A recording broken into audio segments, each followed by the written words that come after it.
ஈஸ்வரா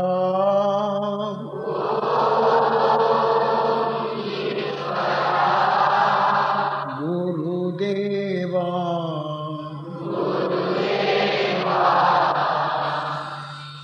அதாவது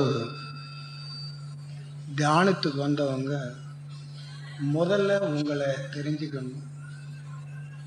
பக்தி மார்க்கத்தில் இருக்கிற மாதிரி ஒருத்தருக்கு ஒருத்தர் தள்ளிட்டு உபூதி வாங்குறதுக்கு தான் வர்றாங்களே தவிர, அது மட்டும் இல்லை, உபூதி கொடுத்து அந்த மட்டோட வாங்கிட்டு போனாலும் பரவாயில்ல, கையில் கொஞ்சம் கொடுங்க, நெத்தியில் கொஞ்சம் கூட, இதை கொடுங்க.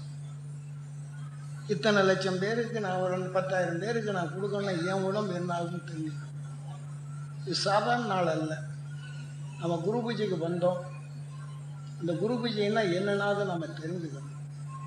பார்த்தானே திமுன்னு வந்து ஒருத்தருக்கு ஒருத்தர் தள்ளிட்டு தான் கேட்க வராங்களே தவிர, ஆன்மீக வழியை நாம் தெரிஞ்சுக்கிற வழியே இல்லாமல் போச்சு. நாம் இன்னைக்கு எதில் இருக்கிறோம்? ஒரு குண்டு போட்டாங்கன்னா எல்லாம் பணால் ஆகும். அந்த அளவுக்கு சூழ்நிலைகள் இன்னைக்கு உருவாகிட்டு இருக்கு. இந்த மாதிரி காலங்களில் உங்களை காப்பாற்றுறதுக்கு என்ன வச்சிருக்கிறாங்க?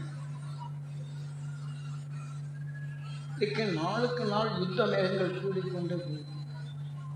அதே சமயத்தில் இன்னைக்கு அரசர்கள் செய்த போர் வரைகளால் வெளியிட்ட இந்த உணர்வுகளும் இந்த பேராசைகளும் அது சூரியனால் கவரப்பட்டு நம் வான்வீதியில் உள்ள நமது பூமி பரமாத்மாவாக மாற்றி வச்சு, நாம் பத்திரிகை வாயிலாகவும் டிவி வாயிலாகவும் அங்கே நடக்கும் அசம்பாவிதங்களை நமக்குள்ளும் பதிவாக்கி வச்சிருக்கோம்.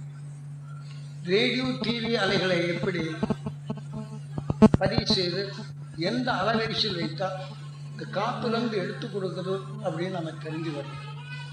விஞ்ஞான அறிவிப்படி ஆண்டினா வச்சு காற்றுல இருக்கிற இழுத்து உள்ளுக்கு இருக்கிற எந்திரத்தில் வைத்து எல்லாத்துக்கும் கொஞ்சம் செட் பண்ணி நல்லா அது இயங்குது.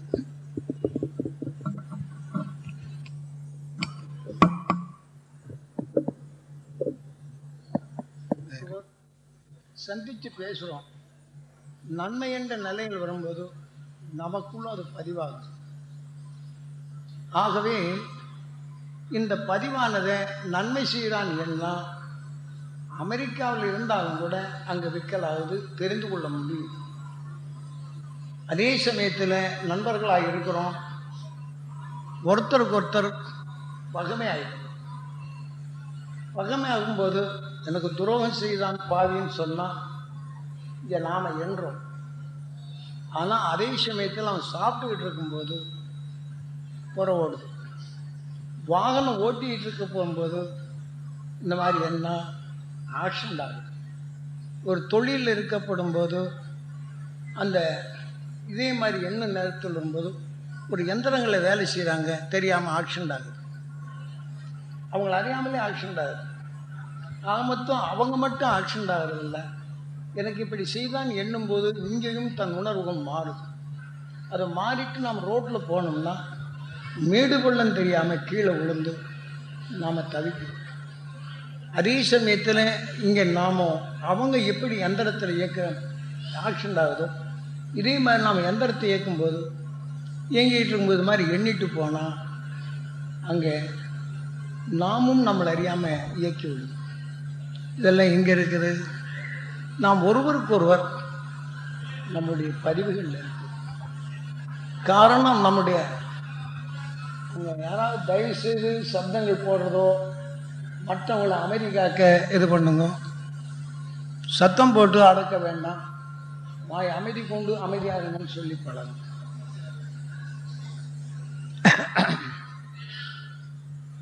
இதே போல நம் மனிதனுடைய வாழ்க்கையில் இப்படி இருக்கு.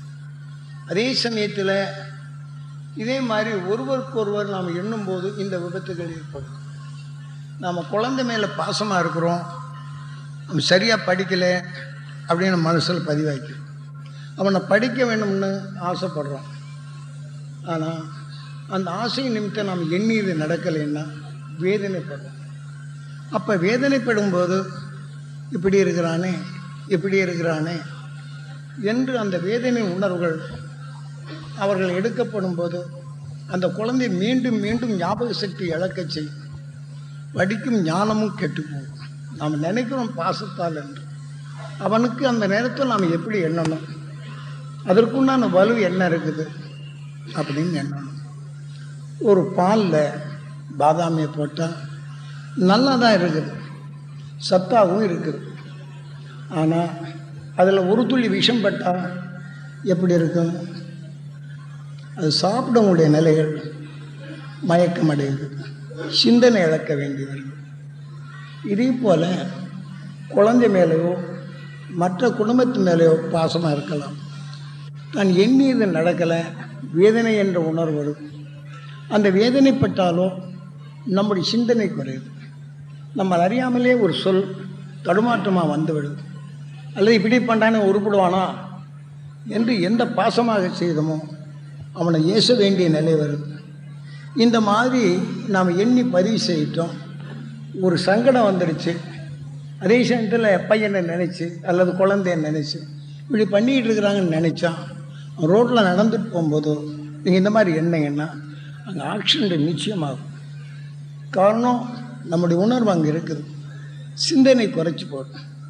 இதே மாதிரி தான் இன்றைய வாழ்க்கையில் நம்முடைய வாழ்க்கையை நாம் எதனால் இயங்குகிறோம், நாம் எப்படி இயங்குகிறோம் அப்படிங்கிற உணராத நிலைகளில் நாம் சாமியை பார்க்குறதும் சாமியாரை பார்க்குறதும் உபரி வாங்கினா நல்லாய் போகணும் இப்படித்தான் நம்ம எண்ணங்கள் இருக்குதே தவிர அந்த ஞானிகளுடைய உணர்வு நான் பெறணும், எனக்குள் அந்த வலிமையானவர்கள் பெறணும், அந்த உணர்ச்சிகள் எனக்குள் வளரணும், தீமையை புகாத நிலையில் தடுக்கும் சக்தி பெறணும் அப்படின்னு இந்த எண்ணங்களை நாம் எதை எண்ணுறோம் அதை நமது உயிர் நமக்குள் இயக்கி காட்டுது.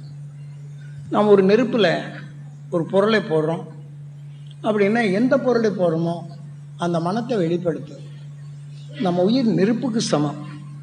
ஆக நம்முடைய எண்ணங்கள் நம் உயிரிலே பட்ட பின் அதே உணர்ச்சிகள் உணர்வுகள் நமக்குள் இயங்குது. இந்த உணர்ச்சிகள் அது எண்ணம் சொல்லாக செயலாக இயக்கு இருந்தாலும் நாம் எண்ணிய உணர்வுகள் உமிழ்நீராக மாறும். அந்த உமிழ்நீரும் ஒரு சந்தோஷமாக இருந்தால் அந்த சந்தோஷமான உணர்ச்சி ஊட்டும் அந்த உமிழ்நீர் நாம் சாப்பிடும் ஆகாரத்தோட கலக்குது. அப்படி கலந்தால் நாம் சிறுகுடல் பெருகுடல் உருவாக்கிய அந்த அணுக்களுக்கு ஒரு மகிழ்ச்சியாகுது. அப்படி அந்த மகிழ்ச்சியான உற்சாகம் ஊட்டும்போது நாம் இதுக்கு முன்னாடி அதில் மோசமான சரக்கு இருந்து சாப்பிட்டாலும் கூட அதில் ருசி கொடுக்குது, நல்ல ஜீரண சக்தியாகுது, நல்ல ரத்தமாக மாறுது. ஆக நம்ம சத்தான ஆகாரத்தை சாப்பிட்டுடுறோம்.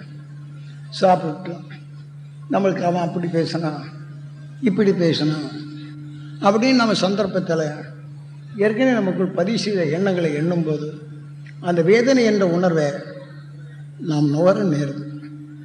அப்படி நுகர்ந்தான் உயிரிலையும் மோதுது. அதனால தான் நம்ம உயிருக்கு பேர் சங்கு சக்கரதாரி என்றும் அவன் விஷ்ணு என்றும்.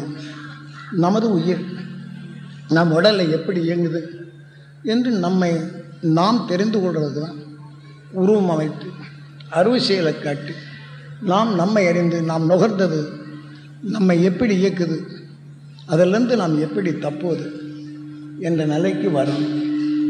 காரணம் இப்போ நான் சொல்கிறேன், நீ கண் கொண்டு பார்க்குறீங்க, உங்கள் கருவில் ருக்மணி இந்த விலா எலும்பில் எலும்புக்குள் ஊன் என்ற வித்தாக பதிவு செய்யும்.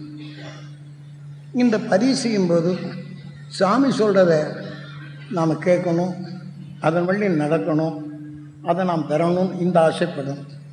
இந்த ஆசைப்படும் போது உங்களுக்குள் பதிவாகணும். பதிவான பின் அதே உணர்வு பதிவாகி நீங்கள் சுவாசிக்கிறீங்க. அது சுவாசிக்கும் போது உயிரில் படுவது சங்கு. இது நாம் சொல்லக்கூடிய உயர்ந்த குணங்கள் அந்த உயிரில் மோதி அந்த உணர்வால் அறியுறீங்க. கண்ணால் பார்க்குறீங்க, உயிரில் மோதி உணர்வால் நாம் சொல்கிறத உணர முடிகின்றது. இந்த உணர்ச்சிகள் உடல் முழுதும் பரவுது. அந்த உடல்களும் பரவும்போது உங்கள் உடலில் நல்ல குணங்களுக்கு அந்த உணர்ச்சிகளை ஊட்டுது. அப்போ அந்த உணர்ச்சிகள் ஊட்டப்படும் போது அந்த உயர்ந்த குணங்களே நீங்கள் சுவாசிக்க நேருது. அப்படி நீங்கள் சுவாசித்தா இந்த உணர்வுகள் உமிழ்நீராக மாறுது. உமிழ்நீராக மாறினா உங்கள் உடல் சிறுகுடல் பெருகுடல் இருக்கிறது அந்த சக்தியான நிலை கிடைக்குது, அந்த வீரியமான நிலையில் இருக்குது. அப்போ அதனுடைய உணர்வுகள் இரத்தமாக மாறும்போது இரத்தத்தில் நல்ல நிலைகள் உருவாகும். இந்த இரத்தம்தான் நம் உடல் முழுவதுக்கும் பரவுது. அப்போ அந்த இரத்தத்தில் நல்ல சத்துள்ள நிலைகள் நம் உடல் முழுவதுக்கும் பரவ போகும்போது அந்த உடல் உறுப்புகள் உள்ள அணுக்கள் உருவாக்கிய அணுக்கள் இது சாப்பிடுது, மகிழ்ச்சியாகுது, உடலை தெம்பாகுது. உதாரணமாக கோடி செல்வம் இருக்குது. ஒருத்தர் அடிக்கடி இந்த குடும்பத்தில் வேதனைப்படுறாங்க. என்னதான் சாப்பிட்டாலும் அந்த உடம்பு தேர்றதில்லை. ஆனால் அந்த உடலில் பல சோர்வு, சஞ்சலங்கள், செயல்படுத்த முடியாத நிலைகள், கவலை போன்ற நிலை உருவாகும். ஆனால் அவர்கள் எவ்வளவு சாப்பிட்டாலும் நலிந்து போகுது. ஆகவே சாப்பிடும் ஆகாரம் எவ்வளவு இருந்தாலும் அது சரியான நிலையில் ஜீர்ணிக்காதபடி எப்படி ஒரு இதில் போட்டோன்னா கரைஞ்சி போதோ அதே போல் கரையின் தன்மை வருது, ஜீர்ண சக்தி ஆகிறதில்லை. ஆனால் நீராக கரையும், நீராக மாறும். அது இரத்தமாக மாறுவதற்கு மாறாக அந்த நீரின் தன்மை ஆனப்பின் உடலில் சொதப்பு, அடிக்கடி இந்த கவலைப்படுறவங்க, வேதனைப்படுறவங்க, செங்கல்படுறவங்களுடைய உணர்வுகள்லாம் இப்படி அவங்க உடல்களில் மாறும். நாம் நினைக்கிறோம் ஒரு திடமாக இருக்கிறாங்க, உப்புசமாக இருக்கிறாங்கன்னு நினைக்கிறோம்.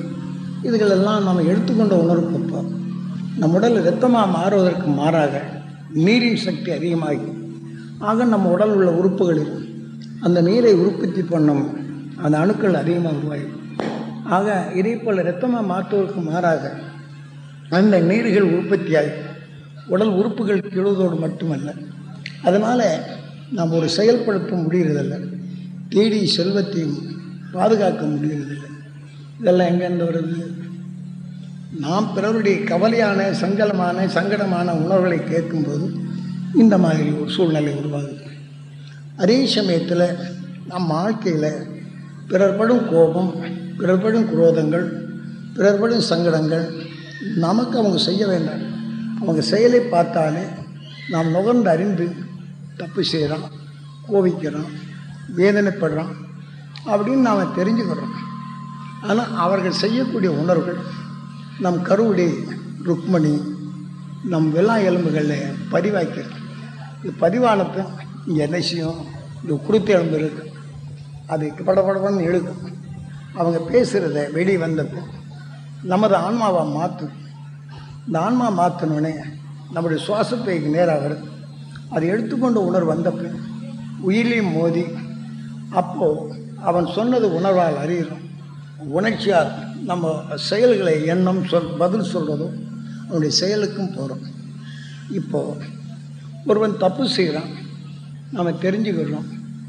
அதே உணர்வுகள் அவன் எதனால் தவறு செய்கின்றானோ அதே தவறு நாம் செய்யும் அளவுக்கு நம்ம இரத்தத்தில் வந்துடும். அதே தவறு செய்யும் உணர்ச்சிகளை ஊட்டும்போது நம்ம இரத்தத்தில் கலந்தால் நம் உறுப்புகளும் கெடும். இதே போல் மனிதனுடைய வாழ்க்கையில் தொடர்ந்து நடக்குது. காரணம், நாமெல்லாம் சாதாரணமாக மாடாக இருக்குது. அந்த மாடின் தன்மை காட்டுக்குள் போகுது, புலியை பார்க்குது, மிரளுது. அதன் உணர்வு வேகமாக சுவாசிக்குது. அதன் உடலுக்குள்ள சுவாசித்த உணர்வும் அது உயிரிலே படுது. இந்த உணர்வுகள் அந்த இரத்தத்தில் கலக்குது. அப்போ அந்த புலியின் உணர்வு வேகமாக கலந்த பின் அந்த மாட்டோட உடல்களில் இருக்கக்கூடிய உறுப்புகளில் உருவாக்கிய அணுக்கள் பதட்டமாகுது, வேகமாகுது, தப்பிக்க எண்ணுது. ஆனாலும் அந்த புலியின் உணர்வுகள் மாட்டின் உடலுக்குள் போயிடுது. அந்த மாட்டின் உடலுக்குள் போனவொன்னு என்ன ஆகுது? இந்த புலி மாட்டை அடிச்சிருது. அந்த உயிர் வெளிவந்த பின் மாட்டோடைய, அதாவது புலியின் ஈர்ப்புக்குள் வந்து அந்த மாடு புலியாக பிறக்குது. இப்போ மனிதர்களாக இருக்கும், நாம் ரோட்டில் போகிறோம், அடிபட்டு வேதனையோடு சாகிறோம்.